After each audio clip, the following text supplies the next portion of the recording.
everyone. I'm Kendria. I need you to go like, follow, and subscribe. Soul Productions.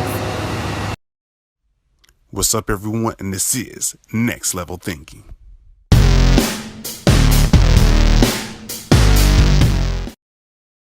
What's up, everyone? It's another episode of Next Level Thinking. It's your host, Chris Holmes, as always, as we bring you inspirational guests to help your life elevate. Today, I have a special guest by the name of Matt Gagnon. Awesome. So, with that said, tell the audience just a little bit about yourself because they're probably like, who is this? But I'm going to let you go and take the ground running, give you a brief introduction. All right, man. Look, I go as a mindset coach, motivational speaker, but really at the end of the day, man, like this is my purpose in life, and I'm here to serve. And I have a belief system in taking the adversity that I've experienced in life and using that as a gift to be able to serve other people, so no one feels alone in this world. I'm a family man. I got a wife and a son. And I'm a guy of faith, and I love music. So that's really me at my core. But it's been a blessed journey. See, right there in the beginning, you got me a whole lot of different thoughts so I can go off in. So, but I'm gonna hold up just for a little bit and go a little bit more into the roots. So, like, where did this all like originate from, and like what started it and things like that? Because I know you said family values, tradition, faith, and I know a lot of that's built over overcoming like obstacles or like having life experiences. So, where did this all form from?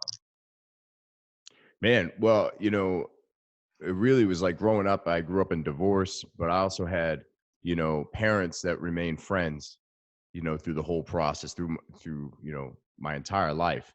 And that was a cool example to see because I was pretty much born into divorce. Like I have no memories of my parents together.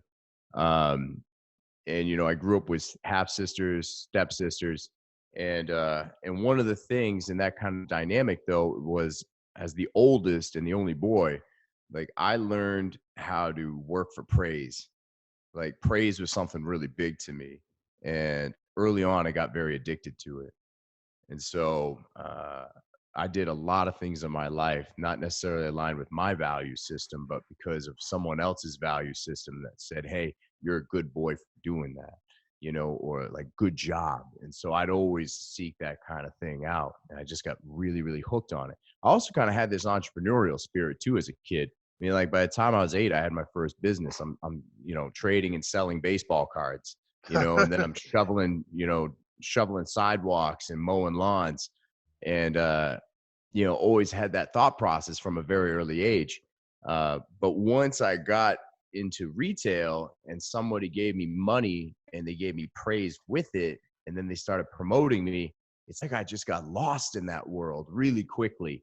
And a lot of the things that are important to me around like volunteering and serving others, like kind of got put to the wayside. Like I'd always been involved with serving others. It's just something I felt, because like even as a little kid, like I had this deep intuition where I could just feel and sense things, with people. Like I could sense their gifts, I could sense their insecurities. Like I could hear the things that weren't being said, but not everybody likes being seen at that level. And so some kids bullied me to death on that thing. And to the point where I just didn't make eye contact with a lot of people for many years. I tended to gravitate, most of my friends, my inner circle were teachers and coaches and adults. I just formed better relationships with them. So, but the thing is by the time I get to college though, after college, like I just kind of started moving in this direction of just like letting my career define my purpose in life. So it's been a long journey. There's then basically the chapter we can get to later if you want. It's like just this middle part where I go on this path of like trying to reclaim my own values, but I go terribly wrong in that part of the journey, taking the wheel. And so, but these past like 8 years really have been incredibly challenging and beautiful and transformative to allow me to get to the place where I am now. Because I did spend 15 years in the retail world. And it wasn't until 5 years ago where I really branched away and took the leap of faith and became a full-time, mindset, life coach, motivational speaker, all those kind of titles. But basically, when I took the leap of faith and decided I'm going to just serve other people from now on. And that will be my career. That will be my life purpose. Awesome. And then I want to kind of back it up a little bit because the things you were mentioning earlier, you're gonna probably laugh about this, about the baseball cards and the shoveling. Yeah. Immediately, it reminded me about Gary Vee because Yeah. it's the grind and the hustle. Because instead of Mhm. just complaining about your current situation, you're like, okay, we have a problem. What can we do to solve that problem, or what can I Yeah. do to execute and things like that? Because it all goes back to the mindset because you make your own reality on based on what you do. Yeah. So Absolutely. mhm. So I definitely commend you on that. And then throughout the process of you becoming an entrepreneur and having, I think this actually comes a lot when it comes to culture or just the way you're raised too, is when you get, that appreciation for like your hard work and things like that. A lot of times if you get elevated and you have other people saying different things, you're like, do I really want this? Like a Mm. person is like, I'm getting praise from this group, but Yeah. then this group is like saying it's a bad thing, and you're in the middle of trying to find yourself and you're like, am I doing the right thing? You start to question yourself at the same time. Um, at the same time, but in reality, you need to keep going. That's just a test to see how much I Mm. believe or how bad you really want these things you want in your own life. Yeah, man. And I really didn't know what I wanted in my own life. And I really didn't know who I was because I was living life for a lot of other people. Cool. And it's not like these people were, malicious in any ways, trying to get me to be someone else. It was just they wanted what was best for me. Hmm. Um, and I just leaned into that, and I did have some toxic people along the way too that really did tell me, how I should be a certain way, how I should dress, talk, and show up. But I Uh, spent a good chunk of life trying to check off all the boxes, be this good kid, what that looks like, wear the so right clothes, have the right career, drive the right car, make a 6-figure salary, all that stuff. now I definitely got to speak on this because this is a very good point. I feel like affect everybody's life. Yeah. Too many times we live out the traditions or what Mhm. believe should be the right way based on a Yeah. system that's already preset, and what the system says and what everybody else's view of life may not always line up with your purpose or your vision Mhm. is for your life. And I feel like a lot of times uh, there's that point where you're building yourself, and but at the same time, other people's insecurities are just trying to be in the safe zone because they're afraid of you failing or bumping your head. They try to like say, all right, so I know you want to do this, and that Yeah. sounds great, but this may be the little bit more safer The side. truth is, though, most people aren't scared of you failing. Most people are scared of them failing, and seeing you do it Oh, scares the crap out of them. Yeah, because it has nothing to do with you. That's the real truth is. The real truth is that you're doing something that they can't be with, and it's typically something they wish they were doing, but they're terrified of it. They've got this fear-based logic that lives inside their head that says, I don't have enough time, money, resources. This voice telling them, who do you think you are to do something like that? So they end up projecting that crap onto you, mhm. but at the end of the day, it's usually something they can't be with. And so they force their opinion and their agenda upon you. And so I've been, I'm also known as associated myself as being a rule breaker. And that's really around just breaking these unwritten rules, that society puts on us, other people put on us, or, just all these things that we say, oh, we can't do that, and this other thing too about your purpose in life. I know there's a lot of talk around purpose and sometimes it's overrated or all that. Mhm. Look, what I do see is that if you have a calling in life, whatever it is, sometimes we're made to feel guilty about turning that into a career. Like we can't do that. Ooh, Like that's you not can't be that's happy. Like you're not allowed to be happy doing your job. Like you can't do both. And I'm like, yeah, you can. Like when people say you can't have it all in that situation, I'm like, people who say you can't have your cake and eat it too, I just think aren't that creative of people. ooh. I'm like, no, you can. You can. That's the purpose of cake. So like you eat it, so like that's my thing in life. No, I can have it all. Like watch me. Like you're way more creative and resourceful than you think you are, man. and I But until you're held in that situation, you'll never know. and I'm glad you definitely brought that up because a lot of time I will say even myself, I was feeling guilty not anymore of having certain achievements and things like that because like your friends or family didn't achieve those kind of things. So Mm-hmm. like sometimes a person will feel like, do I want to obtain this? Because I don't want them to feel kind of bad because they gave up. And that Yeah. all comes back to around like your inner circle and who you constantly vibing and energies are bouncing around when it comes down to that. Because if you're Yeah. around people who want you to achieve those things, they're like, oh, that's great, but you can do more. They're like, what? Yeah. Well, how many times do you hear people say, like, they have something that they're ridiculously gifted and talented at, and then the idea of turning that into a career, all of a sudden they say, yeah, but I really love doing that, and I'm afraid if I turn it into a job, I'll hate it.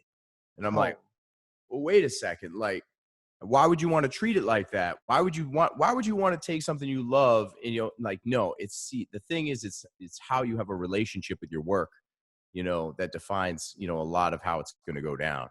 And so, like, I have this belief system, like, it's okay to do something you love and make money off of it. And if you're going to turn it into something you hate, then that's a problem that you have with your own work ethic and relationship with your career. Like, that's a totally different topic. So, that I hear that limiting belief quite a bit. I don't want to do that because I'll hate it. I don't want to hate and have a little belief in yourself. is that I want to throw this question. Do you think that's a correlation to like not seeing it or having someone who achieved that success personally, or is just go ahead? I think it's just something like that's ingrained in our heads sometimes, or it's just like maybe it's based off the current career that they have. Like maybe they loved the job that they were doing at first. Now they're 5 years into it and it's just killing them inside. Or they have seen someone else's failures and they think that's going to be theirs. There's all kinds of stories behind it, but no matter what, there's this limiting belief system that lives within all of us, and it has a different voice, and but it still speaks on this similar theme. That we need to do things a certain way, a safe way. Mm-hmm. Be safe. Because that Yeah. limiting belief voice isn't out to tear us apart. It's not malicious.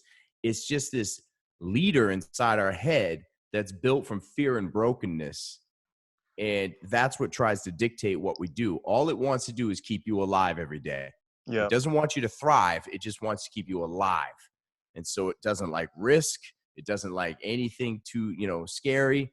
It just wants to keep you safe and small. Yep. That's it. And that's the thing. You can't reach those higher levels if you're trying to stay safe all the time. No, and if that voice, that thing is like, if that voice was an actual real person, like you got to ask yourself, would you hire that person to run your company? No. And you probably wouldn't. So don't let it run your life. Don't let it run your life. We inherit this voice from people and experiences in our lives, again, who tell us how we should and shouldn't be in life. And that's where that voice comes from. And so I spend a lot of time with people, like learning how to you can't get rid of the voice. It's going to live with you forever, but like how to And, take the power away, and how to I'm give glad. it control. And I'm glad you brought that up because that was actually going to be my next question is because some people think that, oh, it's going to go away, but it doesn't. It's just the thing No. is you learn how to overcome that and keep thriving forward because we all have days where we're down and Mhm. things like that, but it's the discipline and the habits that keep us going to thrive through that to get where we want to be. Yeah. The first thing though is before you can be empowered to do anything, you have to be educated. Mm-hmm. You have to be educated because most people don't know this voice exists yet. They just think it's their normal thought process. This is just their normal mindset. But when you start educating people and calling that voice out and you make them aware of it, all of a sudden the lights come on. Before it's like this unconscious incompetence, like ignorance is bliss kind of thing. They don't know it. They don't know that they're saying these negative thoughts, but then when you call them out and say, hey, you ever notice like you're always apologizing every time you speak, or like you always like finish your sentences with this but statement about why you can't do something? Like, what is that? And they're like, Yeah, it's just like, wait, like, whoa. and then once you know it exists, you'll never unhear it, and it'll drive you insane at first. But once you know it exists and what it sounds like and how it shows up and what triggers it, oh man, you're now empowered to take that thing down. Like Mm-hmm. that thing starts shaking, man. That thing starts sweating inside your head, knowing that you're onto it. It's And like, I so know what as a you're doing coach, now. yeah, when I'm a coach and I'm working with somebody, I'm telling them too, I'm like, look, that voice in your head, you let them know I see them.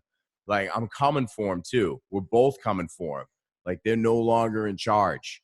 And so we take that thing on and we just give it a new role down in the basement, taking care of the files, but they're no longer in charge.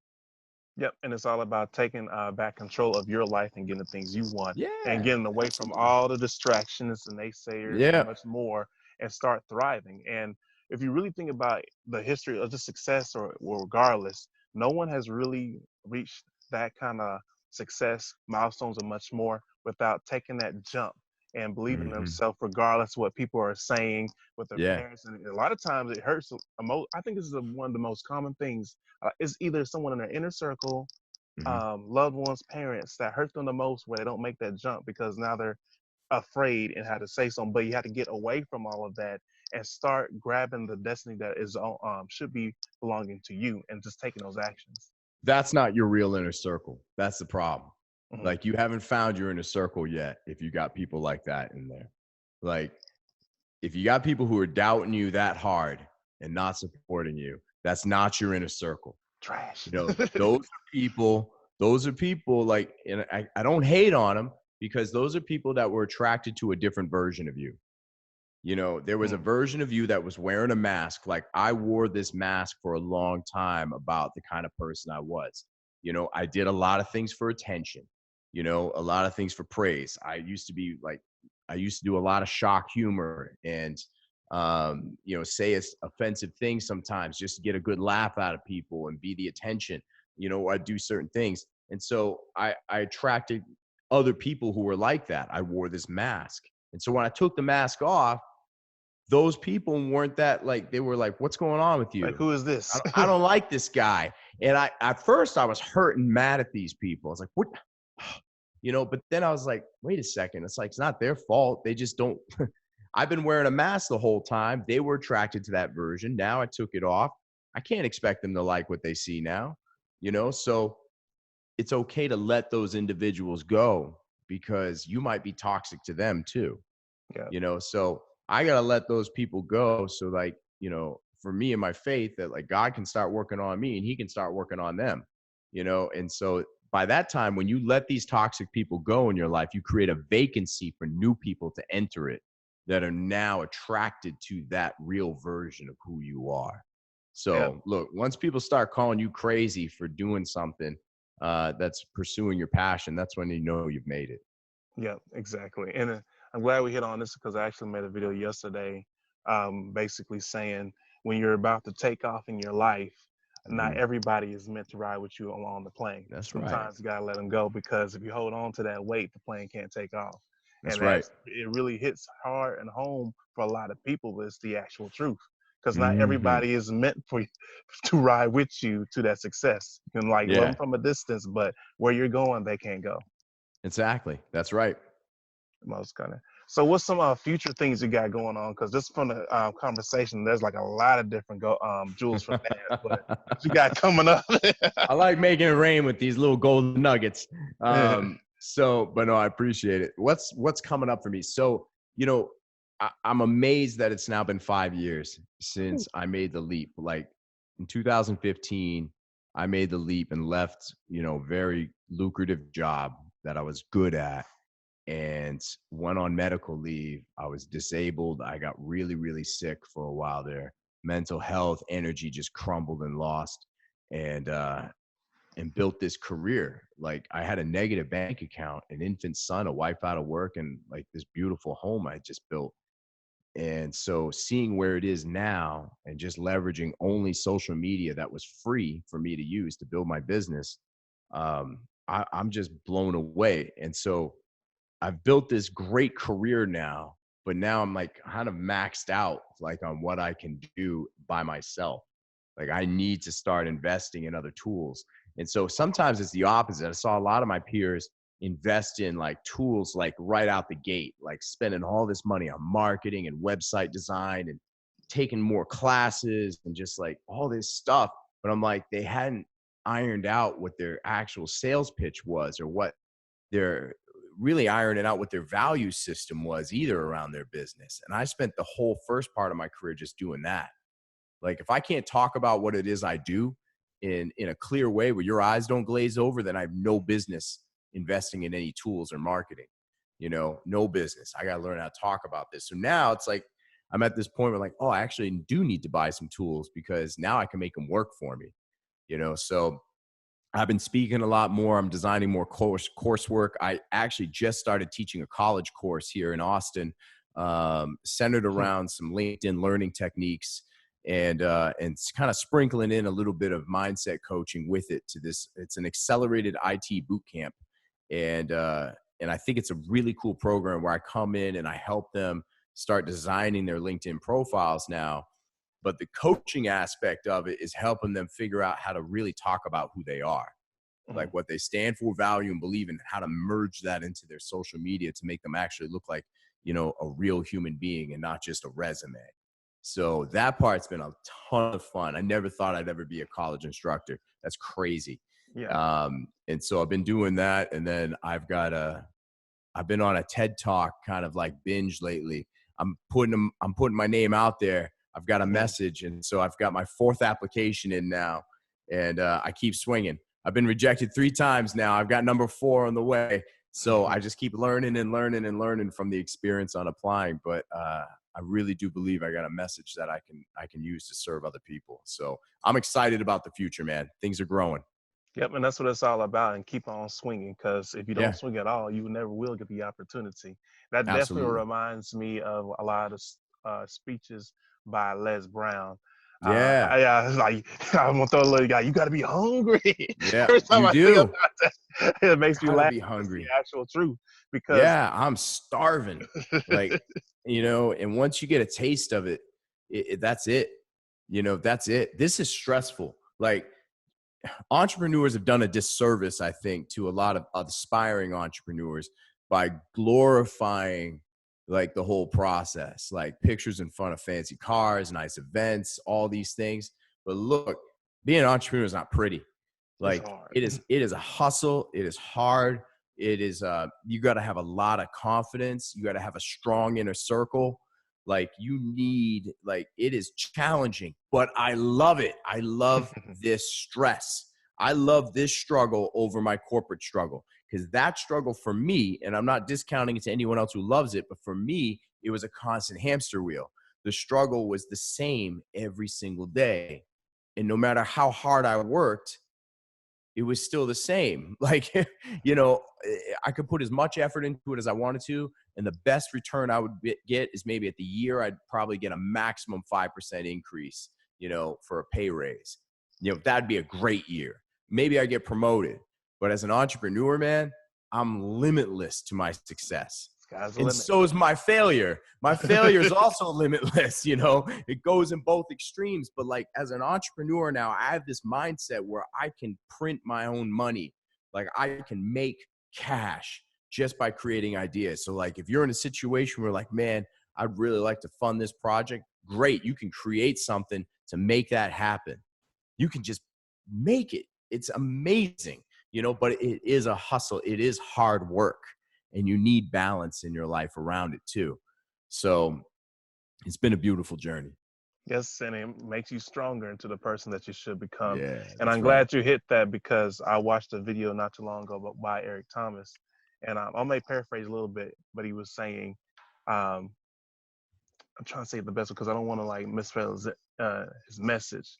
But basically, what I got was the average work, but the wealthy and 1%, they think, and they use what Mm-hmm. they had is in their mind to make their money happen. Because you Yeah, won't get limitations, doing the traditional things. But the top people like the Warren Buffett's and all that, they use their minds, and that's like they the do. biggest thing. Yeah, they do. And I think, I've kind of shared professionally the goals that I have, but personally, I'd say, I'm definitely on a track now of getting healthier. Because I've had a lot of health issues in the past, specifically some brain injuries. And so personally been working on healing that, and I'm using that journey also to serve other people in my career. But, one of the big things too is, as an entrepreneur, is learning how to be a good financial steward. And that wasn't something I was always good at. In my 20s, I spent every penny I could and then spent money that I didn't have. Right. And I spent a lot of money that I didn't have because buying things made me happy. So it made me feel good. Now I'm learning like how to get out of debt and make my money work for me now. So personally, that's been a whole new journey too, is being a good financial steward, because now, you know, I hear people sometimes say, I want to make just enough to pay my bills and be happy. I'm like, you want to make just enough? Like that's the bar. Like there's nothing evil about making a lot of money. And that's what I've learned.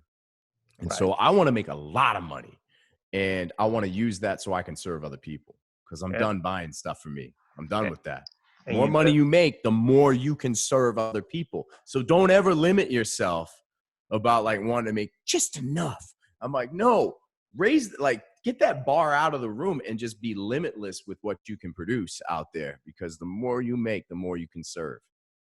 And with that, I'm gonna just allow you to mic drop, because that's a strong way to end it. Just boom, just like that. So closing it out, where can they find you at so we can wrap this whole big discussion up? All right, look, find me on LinkedIn. That's my place. I don't even have a finished website. So look, you can always do stuff. You don't need all these fancy tools to do things. Find me on LinkedIn, Matt Gagnon. I got a bunch of emojis in my headline. You can't miss me. And you can also email me at matt@lifestorycoaching.net, and follow me on Instagram too if you want, at Life Story Coaching.